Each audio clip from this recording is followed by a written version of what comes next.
Hello, hello!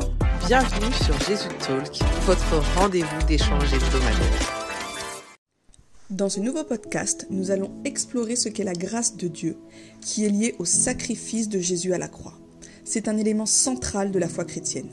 Découvrons comment elle se définit dans la Bible. Si nous prenons la définition au sens propre d'un dictionnaire, la grâce est une faveur accordée à quelqu'un, une remise de peine d'un condamné. À la lumière de la Bible, cette définition prend tout son sens de manière spirituelle, car c'est par le sacrifice de Jésus à la croix que nous avons trouvé grâce aux yeux du Père et avons tous une chance d'être réconciliés avec lui. Mais avant de continuer, si tu cherches à renforcer ta foi, à approfondir ta relation avec Jésus, tu es là où il faut être. Alors n'hésite pas à t'abonner, ainsi tu ne manqueras aucun de nos épisodes inspirants, nos conseils éclairés par la Bible, des histoires édifiantes et des moments de rire divin. La Bible, la parole de Dieu, nous parle depuis le début de la grâce. Et oui, car la grâce de Dieu fait partie intégrante de son caractère, comme nous pouvons le voir dans Deutéronome 5, versets 9 et 10. « Tu ne te prosterneras point devant elles, et tu ne les serviras point, car moi, l'Éternel, ton Dieu, je suis un Dieu jaloux, qui punit l'iniquité des pères sur les enfants jusqu'à la 3e et à la 4e génération de ceux qui me haïssent, et qui fait miséricorde jusqu'à 1000 générations à ceux qui m'aiment et qui gardent mes commandements. » Ok, mais concrètement, qu'est-ce que cela signifie ? Cela signifie que nous, qui mériterions d'être condamnés à être éloignés de la présence de Dieu sur terre, et par conséquent, d'être privés d'accès à sa demeure, après notre décès en raison de nos péchés, qui sont innés en nous. Et oui, on ne parle pas seulement de gros péchés qui sont flagrants, comme le fait de voler ou de tuer, car si à nos yeux il y a une hiérarchie des péchés, où nous pouvons souvent entendre « Oh ça va, je suis quand même quelqu'un de bien, je n'ai jamais tué personne », aux yeux de Dieu, tout péché a la même conséquence, car le salaire du péché, c'est la mort, comme il est dit dans Romains 6, verset 23, et nous parlons bien ici de la mort spirituelle, celle qui nous amène à la condamnation éternelle. Te souviens-tu d'ailleurs que signifie le péché ? C'est la désobéissance. Et pourtant, nous avons obtenu miséricorde aux yeux de Dieu lorsque son Fils, notre Seigneur Jésus-Christ, est mort à notre place à la croix. Cet acte d'amour désintéressé et infini a été fait afin que nous puissions restaurer notre relation avec Dieu. Par la foi en son Fils, Dieu nous appelle à la repentance et à la communion avec lui. Un passage qui résume parfaitement cette grâce se trouve dans Tite 2, versets 11 et 12. « Car la grâce de Dieu, source de salut pour tous les hommes, a été manifestée. Elle nous enseigne à renoncer à l'impiété et au convoitise mondaine et à vivre dans le siècle présent selon la sagesse, la justice et la piété. » C'est incroyable à y réfléchir. C'est une démarche personnelle de la part de Dieu envers l'humanité, même lorsque nous étions éloignés de lui. Dieu a fait le choix de nous accorder sa grâce à travers le sacrifice de son Fils, nous offrant son amour, sa paix et ses plans divins. Tout cela afin que nous puissions exercer notre libre arbitre et choisir de suivre le chemin étroit qui conduit à la vie éternelle à ses côtés.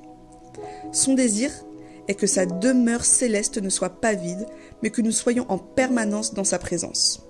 Cela révèle que par cette grâce qui nous a été offerte, Dieu agit constamment dans nos vies, même lorsque notre cœur est loin de lui, voire même lorsque nous ne le connaissons pas. C'est un témoignage de l'amour inconditionnel de Dieu envers l'humanité. Le simple fait que Dieu nous accorde le souffle de vie est un don, une grâce dont il n'est aucunement obligé. Même lorsque nous traversons des déserts, ces moments difficiles de nos vies où le diable tente de nous faire croire que Dieu nous a oubliés, il est essentiel de se rappeler que le simple fait de respirer, de se réveiller le matin, est une preuve que Dieu est avec nous. N'oublions jamais les paroles de notre Seigneur dans Matthieu 28, verset 20. « Et voici, je suis avec vous tous les jours jusqu'à la fin du monde. » Dieu est fidèle, il ne ment pas. Il agit de manière constante dans nos vies, parfois de manière discrète, mais il veille sur tous ses enfants. Un exemple remarquable de cela dans la Bible, c'est l'histoire d'Esther de l'Ancien Testament. Cette jeune femme juive est devenue reine de Perse et a utilisé son influence pour sauver son peuple juif qui était menacé d'extermination par Aman, le conseiller principal du roi perse. Pour accomplir cette mission, elle a appelé tout le peuple juif à jeûner et à prier pendant 3 jours. C'est alors que Dieu a agi de manière extraordinaire. Il a fait annuler le décret mis en place par Aman, qui a ensuite été condamné à mort. De plus, un nouveau décret a été rédigé pour sauver les Juifs. Dans cette histoire, nous pouvons clairement percevoir la main de Dieu à l'œuvre, agissant en silence. Il est intéressant de noter que c'est le seul livre de la Bible où le nom de Dieu n'est pas mentionné, mais sa puissante intervention y est décrite. Dieu a de grands projets pour chacun d'entre nous, comme il le déclare lui-même dans Jérémie 29:11. « Car je connais les projets que j'ai formés sur vous, dit l'Éternel, projets de paix et non de malheur, afin de vous donner un avenir et de l'espérance. » Le problème réside souvent dans notre manque de confiance en Dieu. Et oui, nos désirs charnels prennent parfois le dessus, accompagnés de leurs émotions qui nous submergent. D'ailleurs, nous avons abordé ce sujet des émotions lors d'un podcast précédent. Tu sais, celui du passage de l'ancienne nature à la nouvelle nature. Nous t'encourageons à l'écouter ou le réécouter. Il est important de se rappeler que ces émotions peuvent être trompeuses et nous faire perdre de vue les promesses de Dieu pour nous. Cependant, en nous appuyant sur sa grâce et en lui faisant confiance, nous pouvons persévérer dans la foi et voir sa main agir de manière miraculeuse dans nos vies. Voilà d'ailleurs une des nombreuses ruses de Satan pour nous tromper. Lorsque nous examinons ce qui est dit de lui tout au long de la Bible, nous pouvons constater qu'il joue le rôle d'accusateur, accusant constamment l'homme devant Dieu. Par exemple, dans Apocalypse 12 au verset 10, il est décrit comme l'accusateur de nos frères, celui qui jour et nuit les a accusés devant Dieu. De plus, il est également un tentateur et un séducteur notoire.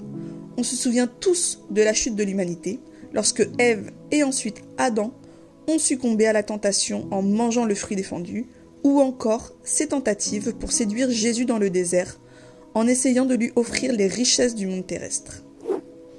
Satan est le véritable ennemi de nos vies, et il est esprit. Il agit en cachette. Et oui, il ne veut surtout pas que nous ayons conscience de son existence. Pourtant, il est bien réel et trompe l'homme depuis le commencement. Et le fait qu'il soit esprit signifie qu'il va jouer sur nos pensées en premier lieu. Il va, par les pensées qu'il nous souffle inlassablement à l'oreille, vouloir insinuer dans nos cœurs des sentiments de jalousie, d'insécurité, de peur, des mauvais désirs, de la convoitise, et la liste est longue. Pourquoi ? Afin de nous pousser à proclamer des choses sur notre vie ou celle des autres qui sont fausses, mais qui, en les mentionnant à haute voix, peuvent nous changer. Car, comme nous le savons, la parole est créatrice. Voilà pourquoi la Bible dit également dans Proverbe 4, verset 23, « Garde ton cœur plus que toute autre chose, car de lui viennent les sources de la vie. » Mais également dans Proverbe 18, verset 21, il est dit « La mort et la vie sont au pouvoir de la langue. Quiconque l'aime en mangera les fruits. » Mais ces ruses ne s'arrêtent pas là. Il peut également nous envoyer des songes, toujours dans le but de nous tromper et de nous faire nous détourner du chemin tracé par Dieu. Voilà pourquoi il nous est demandé dans 1 Jean 4, verset 1, d'éprouver les esprits pour savoir s'ils sont de Dieu ou non. Enfin, de nombreux faux prophètes viendront pour tromper et faire chuter les hommes. Il y aura des miracles et des prodiges, comme il est dit dans 2 Thessaloniciens, verset 9. Et oui, encore une des ruses de Satan, c'est se faire passer pour Jésus. Il nous faut prendre conscience que Satan n'est pas le Dieu du mal face à Dieu, le Dieu du bien. Il n'y a qu'un seul et véritable Dieu, et même Satan lui est assujetti. Il est une de ses créatures, et il se sait déjà condamné. Alors son but, c'est d'emporter le plus d'âmes avec lui dans le feu éternel. Nous devons ouvrir les yeux et prendre conscience que Dieu est en action dans absolument tous les aspects de notre vie, que cela soit dans notre travail, notre famille. Trop souvent, encore aujourd'hui, nous nous focalisons trop sur notre passé, nos blessures, nos difficultés quotidiennes, ou même sur la définition que les gens ont fait de nous, et que nous avons d'un côté décidé d'embrasser comme étant une vérité. Pourtant, comme le dit Jésus, nous ne pouvons pas mettre de vin nouveau dans de vieilles outres. Nous devons donc briser toutes ces fausses croyances et renouveler notre intelligence. Et avec qui ? Eh oui, je vous le donne dans le mille, le Saint-Esprit.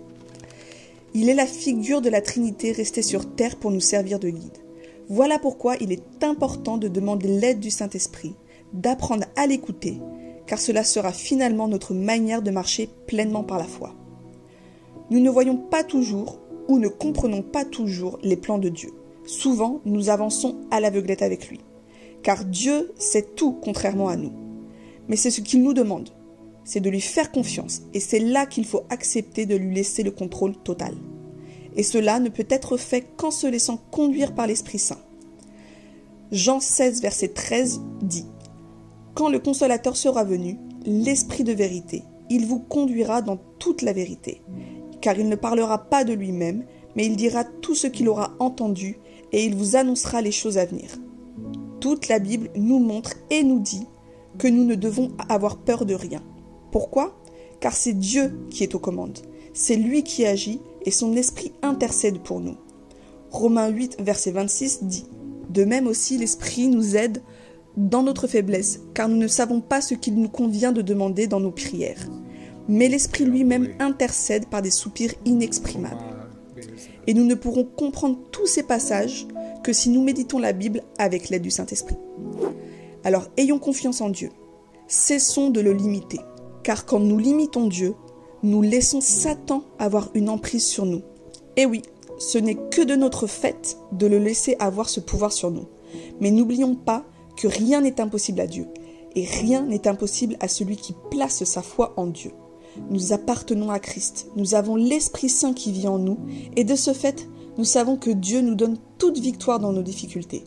Satan n'a aucun pouvoir face à cela, une fois que nous prenons conscience de notre identité en Christ.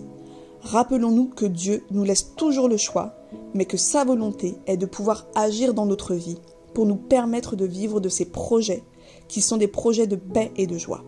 Dieu est fidèle et ne ment jamais. On se retrouve la semaine prochaine pour une nouvelle exhortation.